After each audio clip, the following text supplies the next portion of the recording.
Audio Jungle.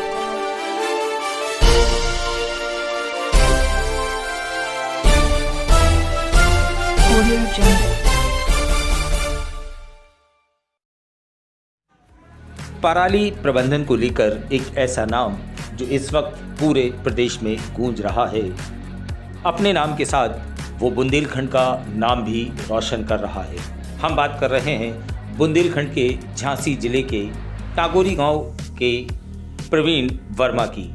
Praveen Verma एक ऐसे पढ़े लिखे किसान हैं जिन्होंने अपनी पढ़ाई के बाद पराली प्रबंधन में नए कीर्तिमान स्थापित किए हैं। प्रवीण वर्मा ने पराली से मशरूम की खेती कर एक नया कीर्तिमान स्थापित किया है।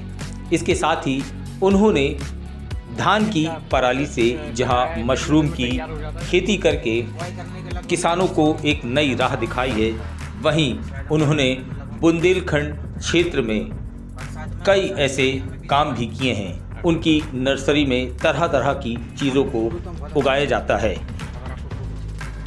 आज प्रवीण वर्मा के द्वारा एक कार्यक्रम के अंतर्गत मशरूम के अचार को लॉन्च किया गया। प्रवीण वर्मा ने बताया कि मशरूम हम लोग 3 या 4 दिन अपने घरों में रख सकते हैं, लेकिन मशरूम का अचार लगभग 1 साल तक संभाल के रखा जा सकता है। प्रवीण वर्मा की एक ट्रेनी है जिन्होंने मशरूम के तरह तरह के उत्पाद बनाए हैं। प्रवीण वर्मा की इस ट्रेनी का नाम है आफरीन। आफरीन बीएससी की 2nd ईयर की छात्रा है और उसने मशरूम से केक, चॉकलेट के अलावा और भी बहुत सारी चीज़ें बनाई हैं। आफरीन से बात करने पर पता चला कि वो प्रवीण वर्मा के साथ काफ़ी समय से जुड़ी हुई है और इस तरह के मशरूम के उत्पादों को वो बनाकर लोगों तक पहुंचाती है। तो क्या खासियत है यहाँ पर और कौन कौन सी ऐसी चीज़ें हैं जो आप? सबसे पहले तो ये हम यहाँ पे मशरूम का उत्पादन कर रहे हैं और लगभग 3 साल से हम प्रयास कर रहे हैं कि पराली प्रबंधन को मशरूम में उपयोग किया जाए। तो किसानों की मुख्य समस्या है कि धान की खेती के बाद वो पराली को फेंकते हैं या तो जलाते हैं। तो हमने यहाँ पे प्रत्यक्ष रूप से इसमें मशरूम का उत्पादन करके दिखाया है कि किसान उसको अपने यहाँ पे संग्रहित करके उसमें अपना एक्स्ट्रा सोर्स ऑफ इनकम ये बढ़ा सकते हैं। उसके बाद जब हमारा इसमें से वेस्ट बचता है तो उसको वो पशु आहार के रूप में भी उपयोग कर सकते हैं। अगर उनके पास पशु नहीं होते हैं तो फिर उसको वो गोबर के साथ मिलाकर कंपोस्ट बना सकते हैं। तो जैसा कि आपने नर्सरी की बात की, तो किसानों के खेतों पर भी कुछ ना कुछ फ्रूट वाले जो पौधे होते हैं उनमें भी उस कंपोस्ट को वो यूज कर सकता है। तो कुल मिला के ये है कि हम ज़मीन से ले रहे हैं और ज़मीन में ही दे रहा है, यानी कि रॉ मटेरियल हमने ज़मीन से लिया और उसको कंपोस्ट के रूप में हमने ज़मीन को ही वापस कर दिया। तो यही कॉन्सेप्ट पे हम यहाँ पे काम कर रहे हैं, वही किसानों को प्रयास बताने का कर रहे हैं। तो ये जो आप यहाँ पराली से ये चीज़ बना रहे हैं, तो क्या पूरे बुंदेलखंड में ऐसा कहीं और भी हो रहा है या खाली आप ही यहाँ पर हैं? लगभग 6 साल तो हमें हो गया। तो हमने 6 साल पहले देखा था कि बुंदेलखंड में बड़ी समस्या है। लोगों का यही कहना था कि बुंदेलखंड है, गर्मी बहुत होती है, 49 डिग्री का टेम्परेचर रहता है, अपने यहाँ नहीं हो सकता। लेकिन मैंने पिछली बार 48 डिग्री में अपने घर में बेसमेंट में मैंने मशरूम उगाया था। तो मुझे लगा जब 48 डिग्री टेम्परेचर में हम बुंदेलखंड के झांसी क्षेत्र में हम मशरूम उगा सकते हैं, तो बुंदेलखंड के हर क्षेत्र में मशरूम का उत्पादन आसानी से किया जा सकता है। सिर्फ हमें किसानों को बताना है कि उनको किस तरह से उसको मेंटेन करना है। तो इसका सीधा सा तात्पर्य है कि हम 12 महीने मशरूम की खेती आसानी से कर सकते हैं। कितने क्षेत्र में आप इस वक्त ये जो अपना कार्यक्रम पराली से मशरूम बनाने का चला रहे हैं, कितना बड़ा एरिया लगता है इसमें और कितना समय लगता है? एरिया की अगर हम बात करें शुरुआत करने के लिए तो हमें तो एक कमरे की आवश्यकता होती है सिर्फ, और हर किसी व्यक्ति के घर में एक कोई ना कोई कमरा खाली होता है। तो उसमें हम आसानी से मशरूम का उत्पादन कर सकते हैं। जब हम देखते हैं कि हमने मशरूम का उत्पादन किया तो उसको फिर हम अपने स्तर से कितना भी बड़ा कर सकते हैं, ये किसान के ऊपर डिपेंड करता है। और सबसे अच्छी बात ऑयस्टर मशरूम में ये है, जिसके बारे में लोग नहीं जानते हैं, कि ऑयस्टर मशरूम की जो न्यूट्रिशनल वैल्यू है वो कंपेरिजन टू बटन मशरूम उससे ज़्यादा होती है। और किसान इसको बड़ी ही आसानी से लगभग 1000 या 2000 रुपये खर्च करके अपने खेत में ही या अपने घर पर ही एक कमरे में या खेत में झोपड़ी बनाकर इसको आसानी से उगा सकता है।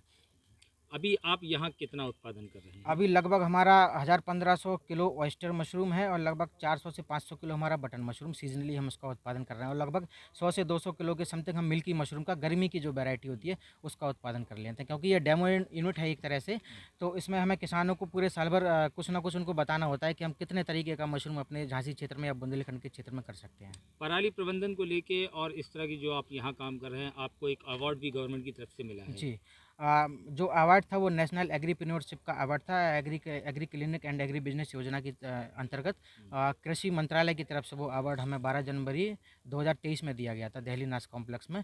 तो उसमें हमारा मशरूम उत्पादन का ही वेंचर था और उसमें सक्सेस स्टोरी में एक हमारा नाम आगरा सेंटर से गया था, तो उसमें हमें अवार्ड दिया गया था। किसानों के लिए कोई ऐसी बात जो आप कहना चाहें? किसानों के लिए तो बस यही बात है कि प्रत्यक्ष रूप से आप कहीं से भी आप जो भी किसान भाई इस वीडियो को देख रहे होंगे आपके माध्यम से, तो वो हमारे यहाँ आके प्रत्यक्ष रूप से देख सकते हैं, यहाँ पे सीख सकते हैं कि मशरूम में पराली को कैसे हम प्रबंधित कर सकते हैं।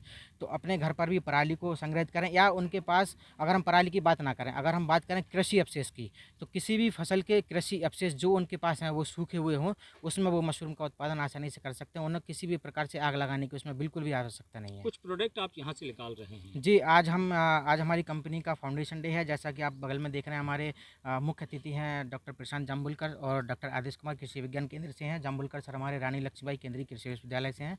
तो आज हम यहाँ पे मशरूम का अचार, अभी आप मार्केट में देखेंगे कई तरह के अचार हैं, लेकिन मशरूम का कोई भी अचार उपलब्ध नहीं है या मशरूम का कोई प्रोडक्ट नहीं है। तो मशरूम का अचार बनाने का हमारा एक ही उद्देश्य है कि हर घर में मशरूम का सेवन हो, क्योंकि मशरूम एक अति पौष्टिक सब्जी है, अति पौष्टिक एक शुद्ध शाकाहारी आहार है जो बच्चों के लिए बहुत अच्छा है, बुजुर्गों के लिए बहुत अच्छा, महिला हर वर्ग के लिए अच्छा है। तो हम मशरूम का उत्पादन और मशरूम आफरीन, आप कई प्रोडक्ट बना रही हैं इस वक्त, तो वो जो प्रोडक्ट आप बना रही हैं तो झांसी में ही आप खाली उसको बना के कहीं दे रही हैं या सिर्फ अपने शौक के नहीं, अकॉर्डिंग? अभी तो मैं अपने झांसी में ही देती हूँ। झांसी से मेरे काफ़ी एरियाज़ हैं, दूर-दूर हसारी वगैरह भी, जैसे जिसको बरुआ सागर भी गए। मेरा ऐसा नहीं है कि कुछ लोग जैसे आउट ऑफ स्टेशन रहते हैं, तो झांसी से मेरा लेकर गए अपने जो मतलब बाहर रहते हैं, तो वो मेरा लेकर जाते हैं, वो अच्छे से चला भी जाता है और काफ़ी लोग पसंद भी कर रहे हैं। मेरे आपने जो केक्स मशरूम के एगलेश केक होते हैं। बनाए आपको कैसा महसूस हुआ? अच्छा है, क्योंकि जैसे होता है ना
सारे बस ये है कि सेल्फ इंडिपेंडेंट बनो। किसानों के लिए क्या मैसेज देना चाहते हैं आप? किसानों के लिए ये मैसेज देना चाहती हूँ, किसानों के लिए प्रवीण सर जो काम कर रहे हैं, जैसे कि जो धान की जो भूसा वगैरह निकलता है, क्या होता है वो लोग वेस्ट हो जाता है, उनको यूज़ ही नहीं कर रहे, तो उसको बचाएं। पराली जो होती है धान की पुआल वगैरह, उसमें ही तो मशरूम लगता है, जस्ट थोड़ा सा उसके लेयरिंग वगैरह करना होती है, बस उसका यूज़ करें और वेस्ट नहीं होगा उनकी जो मटेरियल वेस्ट है उसका भी यूटिलाइज़ कर सकते हैं वो।